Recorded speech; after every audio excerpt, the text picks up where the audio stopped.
Kattappana government ITI college തെരഞ്ഞെടുപ്പുമായി ബന്ധപ്പെട്ട് KSUവിന്റെ പ്രചരണങ്ങൾ അടിസ്ഥാനരഹിതമെന്ന് SFI നേതൃത്വം. KSU ചെയർമാൻ സ്ഥാനാർത്ഥിയുടെ അറ്റൻഡൻസിനെ ചൊല്ലിയുള്ള പ്രതിഷേധങ്ങളാണ് ഉണ്ടായത്.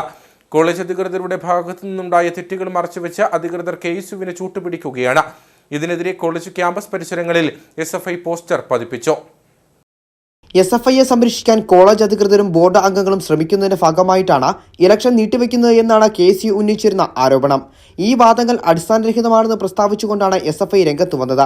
35% മാത്രം അറ്റൻഡൻസ് ഉള്ള KSU ചെയർമാൻ സ്ഥാനാർത്ഥിക്ക് അനധികൃതമായി അറ്റൻഡൻസ് നൽകിയ കോളേജ് അധികൃതർക്കെതിരെയാണ് SFI മുമ്പ് ശബ്ദമുയർത്തിയത്.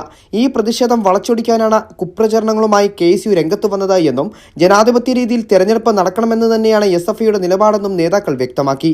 ഈ ഇലക്ഷൻ ഡിക്ലെയർ ചെയ്ത തുടക്കം തൊട്ട് ഇവിടെ SFIനെ പരാജയപ്പെടുത്തി KSUവിന് മുൻഗണന നൽകുന്ന സാഹചര്യത്തിലോട്ട് ഇല്ലെങ്കിൽ അതിനൊരു മുൻഗണന നൽകുക എന്നൊരു ഒറ്റ ലക്ഷ്യത്തോടുകൂടെ ഇവിടുത്തെ അന്നത്തെ പ്രിൻസിപ്പാളും ഇവിടുത്തെ NSSന്റെ സാറും പ്രവർത്തിച്ചുകൊണ്ടിരുന്നത്. ഇവർക്കെതിരെ കൃത്യമായ നടപടി സ്വീകരിക്കുന്നതിന്റെ ഭാഗമായിട്ട് തന്നെ SFI ഇനി നടപടി സ്വീകരിച്ചില്ലെങ്കിൽ SFI അതിന് കൃത്യമായ മറുപടി നൽകി സമരവുമായി മുന്നോട്ട് പോകാൻ തന്നെയാണ് SFI തീരുമാനിക്കുന്നത്. ഇപ്പോൾ നിലവിലെ സാഹചര്യത്തിൽ ഇവിടുത്തെ പ്രിൻസിപ്പാൾ അന്ന് SFIയെ തോൽപ്പിക്കുന്നതിന്റെ ഭാഗം ഇവിടുത്തെ ചെയർമാൻ സ്ഥാനാർത്ഥിയെ മത്സരിച്ച KSUവിന്റെ ചെയർമാൻ സ്ഥാനാർത്ഥി റോബിനെ ജയിപ്പിക്കുകയും SFIയുടെ സ്ഥാനാർത്ഥി റിജോനെ തോൽപ്പിക്കുന്നതിന്റെ ഭാഗമായി അധ്യാപകരുടെ ഭാഗത്തു നിന്നുള്ള മിസ്റ്റേക്കിന്റെ പ്രകാരം ഇവിടുത്തെ SFIയുടെ നോമിനേഷൻ തള്ളിക്കളയുന്ന സാഹചര്യമുണ്ടായി. SFI ആ തുടക്കം തന്നെ അത് സമരവുമായി മുന്നോട്ടിറങ്ങിയതാണ്. ആ നോമിനേഷൻ ഫോമിൽ SFIയുടെ ഭാഗത്തു നിന്ന് ഒരു മിസ്റ്റേക്കും ഉണ്ടാകാതെ ആ വിദ്യാർത്ഥികൾ നൽകിയ നോമിനേഷൻ ഭാഗത്ത് ഒരു മിസ്റ്റേക്കും ഇല്ല.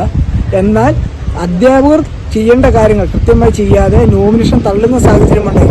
ആ തുടക്കഘട്ടത്തിൽ തന്നെ SFI സമരവുമായി മുന്നിട്ടിറങ്ങി. എന്തിന്റെ അടിസ്ഥാനത്തിലാണ് വിദ്യാർത്ഥികൾക്ക് പറ്റിയതല്ല അധ്യാപകർക്ക് പറ്റിയ തെറ്റിന്റെ ഭാഗമായി ആ നോമിനേഷൻ തള്ളിയതിന്റെ ഘട്ടത്തിൽ തന്നെ SFIക്ക് ഇവിടെ ഒരു കാര്യം ഉറപ്പായതാണ്, KSUവിനെ ജയിപ്പിക്കാൻ ഇവിടുത്തെ അധ്യാപകർ ഉൾപ്പെടെ മുന്നിട്ടിറങ്ങുന്നുണ്ട്. ആ സാഹചര്യത്തിലാണ് SFI സമരവുമായി വന്നത്. വിഷയത്തിൽ ഹാജരില്ലാത്ത KSU സ്ഥാനാർത്ഥിയെ മത്സരിക്കാൻ നിയമിച്ചതാര്? KSU പ്രവർത്തകർ ഒത്താശ ചെയ്യുന്നതും ഹാജർ തിരുത്തിയതുമായ അധ്യാപകർക്കെതിരെ നടപടി സ്വീകരിക്കുക തുടങ്ങിയ വിഷയങ്ങൾ ചൂണ്ടിക്കാണിച്ചുകൊണ്ട് കോളേജ് ക്യാമ്പസിൽ SFI പോസ്റ്ററുകൾ പതിപ്പിച്ചു. കോളേജിൽ മുടങ്ങിയ വിവിധ കലാകായിക മേളകളും പരിപാടികളും നടത്താൻ SFI മുന്നിട്ടിറങ്ങുമെന്നും അനധികൃത നടപടികൾ സ്വീകരിച്ച അധ്യാപകർക്കെതിരെ മാതൃകാപരമായ നടപടി സ്വീകരിച്ചില്ല എങ്കിൽ തുടർ സമരങ്ങളുമായി രംഗത്ത് വരുമെന്നും SFI Kattappana area secretary Freddy Mathew, president Ashwin S, unit secretary Alvin Shiju എന്നിവർ പറഞ്ഞു.